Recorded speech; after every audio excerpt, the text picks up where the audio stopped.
हमारे बीच में हम सलोमी का स्वागत करते हैं। और सलोमी जो है मत्ती 10 अध्याय से चेलों के नाम सुनाएंगे। प्रभु यीशु मसीह के जो चेले हैं उनके नाम सुनाएंगे। चेलों के नाम स्टार्ट करिए आप।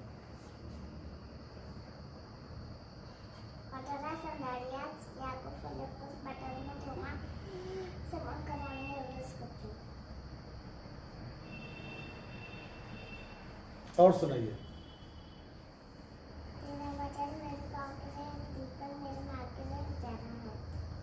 तेरा वचन मेरे पाँव के लिए दीपक और मार्गों के लिए उजियाला है। Very good very good. एक और सुनाइए।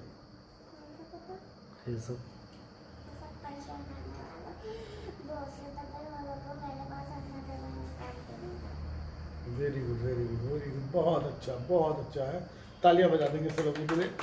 ठीक है, थैंक यू। आप बैठ जाएंगे। चलो के नाम आपने सुना दिए हैं, बहुत अच्छा है।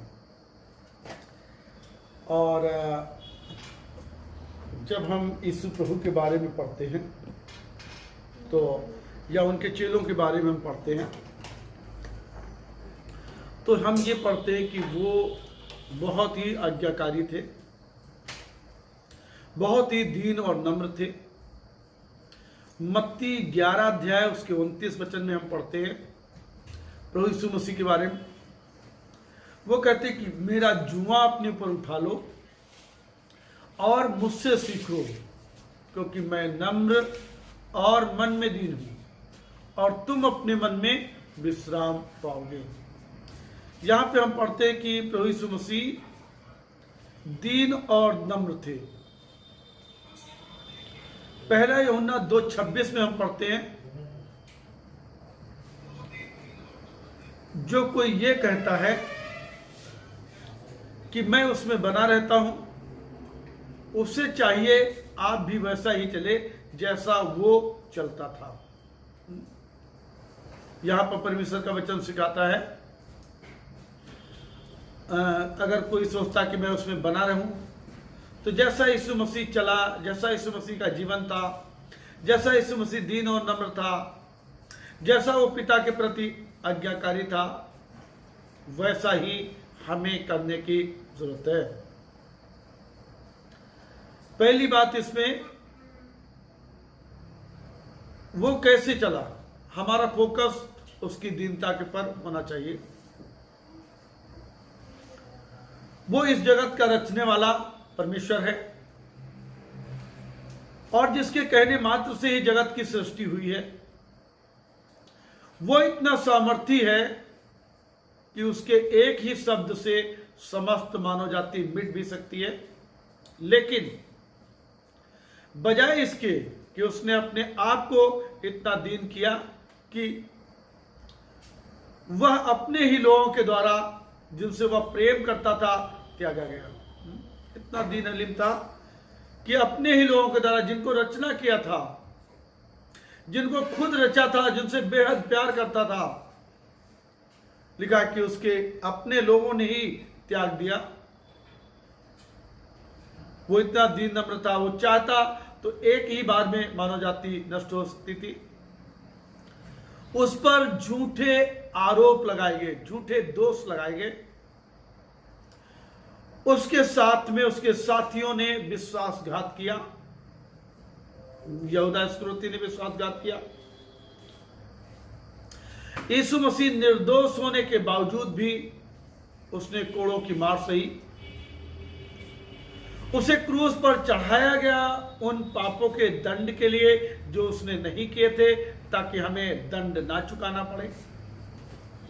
यहां पे हम देखते हैं कि यीशु मसीह निर्दोष होकर के भी क्रूस के ऊपर चढ़ाए गए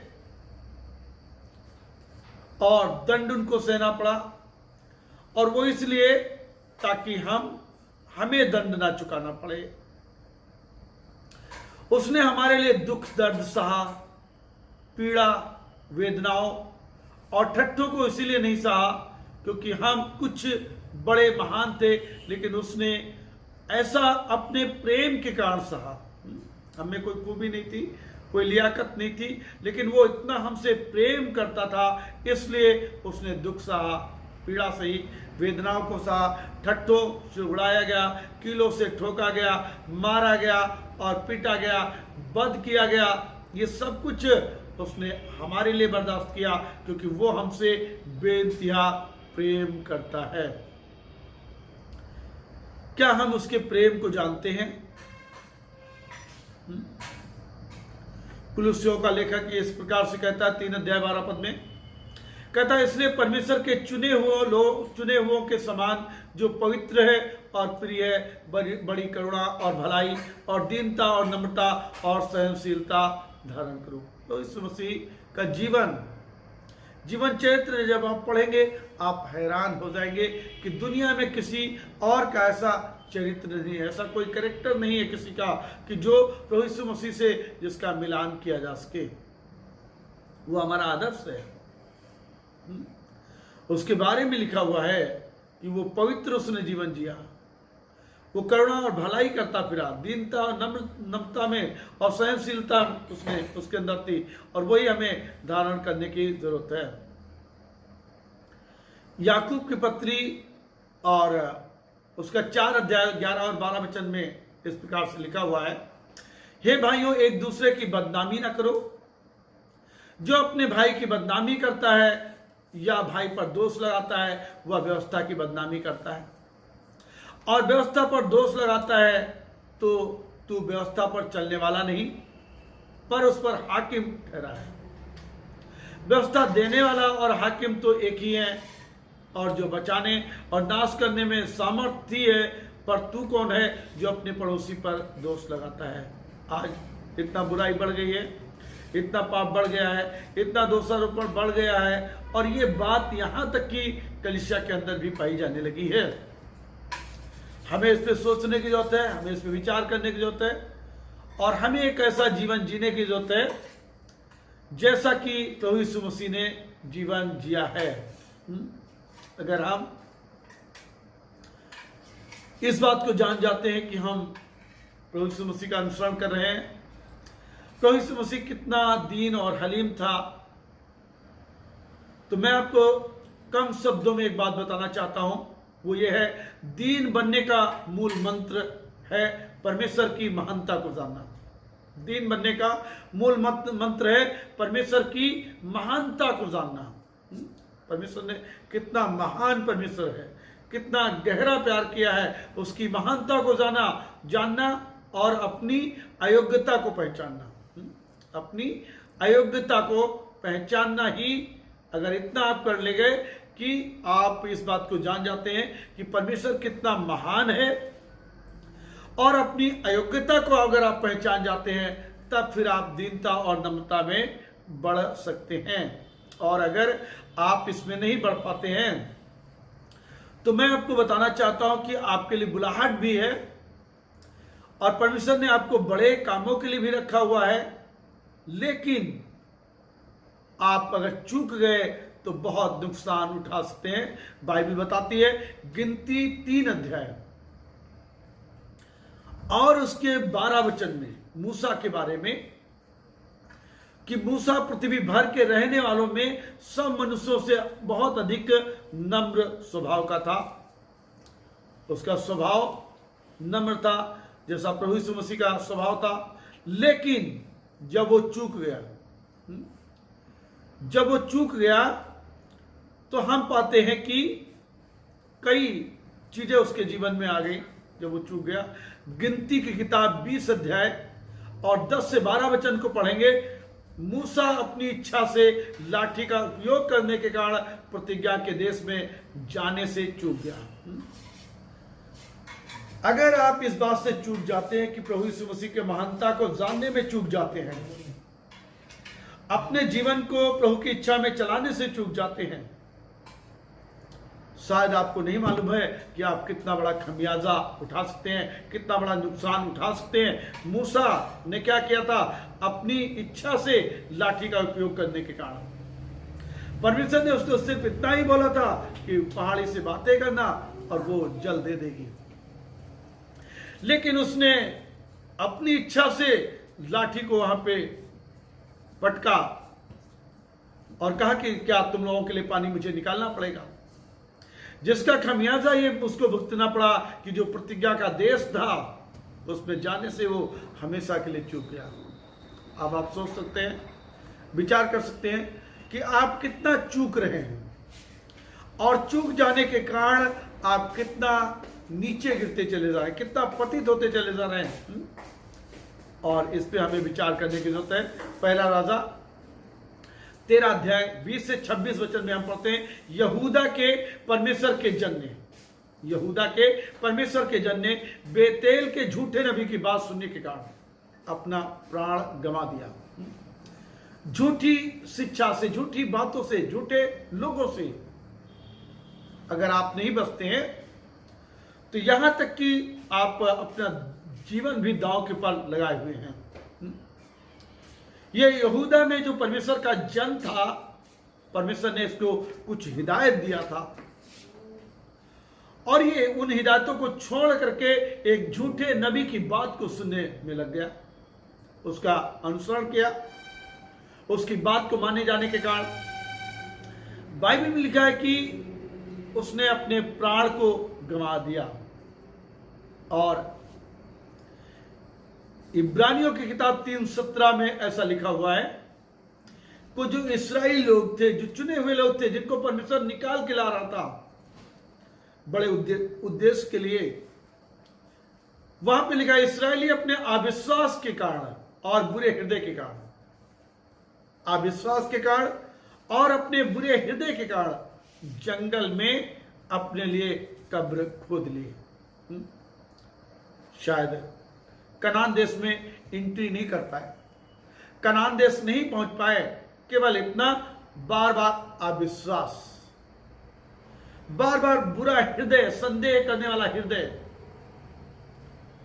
और ऐसा करने के कारण, इस चूक के कारण जंगल में ही उनकी कब्रें खोदनी पड़ी। इसका मतलब है उन्होंने अपने प्राणों को गंवा दिया और प्रतिज्ञा के देश में प्रवेश नहीं कर पाए। पहला राजा 11 अध्याय 4 वचन में हम पढ़ते हैं सुलेमान के बारे में। सुलेमान वासना में बहुत ज्यादा फंस गया, वासना के जाल में फंस गया। उसने अन्य जाति की बहुत सारी स्त्रियों को ब्याह लिया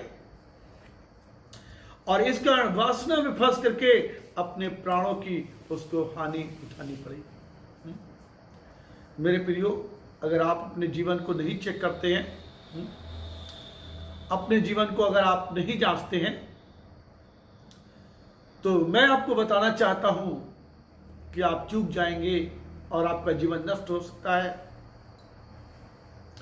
यूहन्ना 5:19 में यीशु मसीह कहते हैं, मैं तुमसे सच सच कहता हूं, पुत्र आपसे कुछ नहीं कर सकता है, केवल वह जो पिता को करते देखता है, क्योंकि जिन जिन कामों को वह करता है उन्हें पुत्र भी उसी रीति से करता है। यीशु मसीह ने कैसे काम किया, कैसे जीवन जिया, आपके सामने मॉडल है, नमूना है।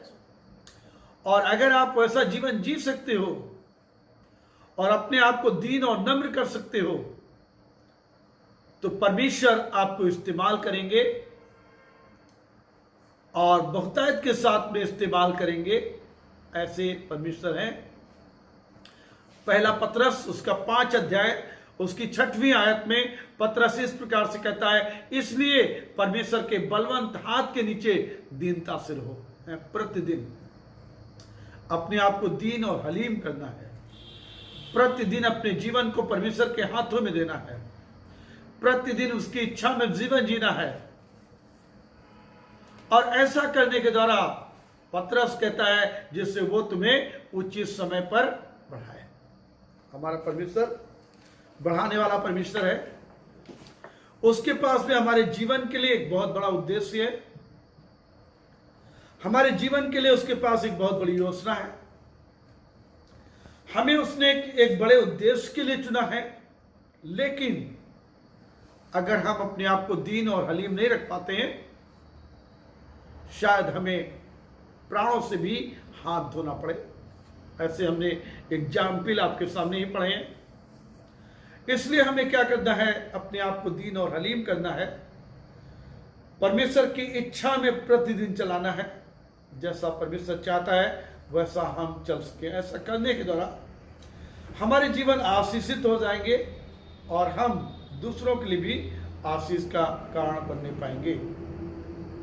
परमेश्वर चाहते हैं कि आप दीन और हलीम हो। परमेश्वर चाहते हैं जैसा परमेश्वर प्रभु यीशु मसीह ने जीवन जिया है वैसा आप जीवन जी सके।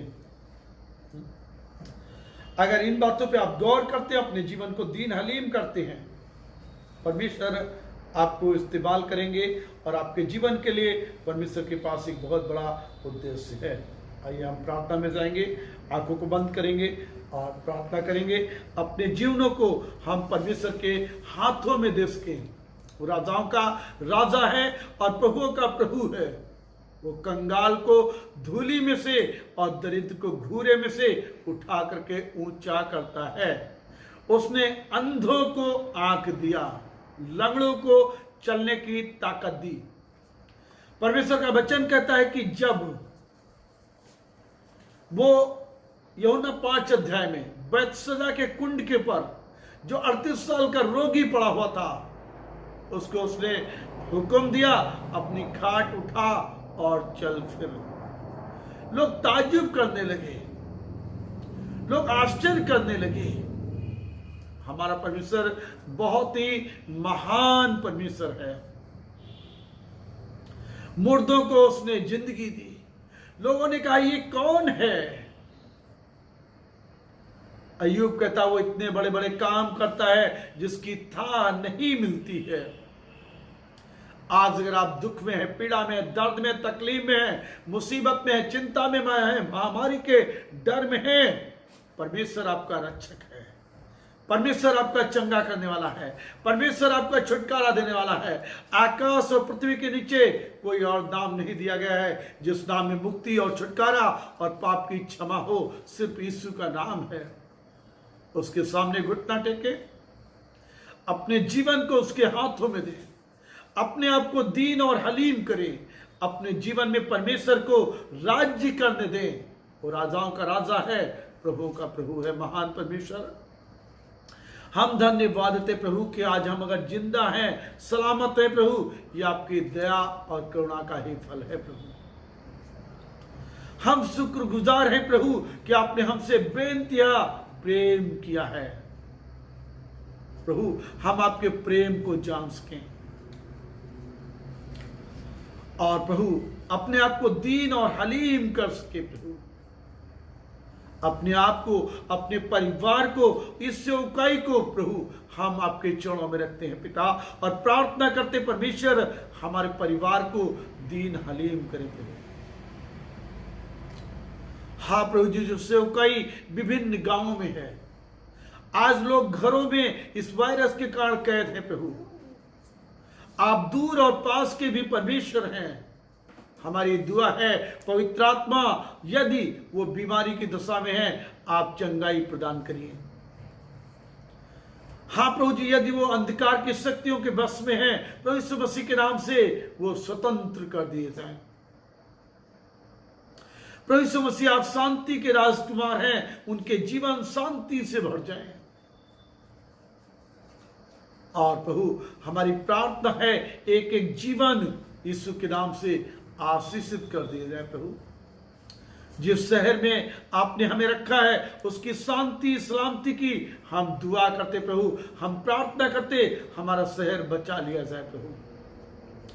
हाँ प्रभु प्रार्थना करते जो वायरस है, कोरोना वायरस है प्रभु, यीशु मसीह के नाम से ये नष्ट कर दिया जाए, ताकि जो राष्ट्र भयभीत हैं प्रभु वो शांति और चैन अपने जीवनों में हासिल करने पाए। प्रभु अंधकार मिटता चला जाए और ज्योति बढ़ती चली जाए, हमारी आपसे ही दुआ है। एक एक जीवन को आशीषित करिए प्रभु। इस वचन के ऊपर आशीष दीजिए प्रभु, इसको 30 गुना, 60 गुना, 100 गुना फलवंत करिए प्रभु। हम धन्यवाद देते हैं। धन्यवाद के साथ में इस दुआ को महान मुक्तिदाता यीशु प्रभु के नाम से मांगते हैं, आमीन।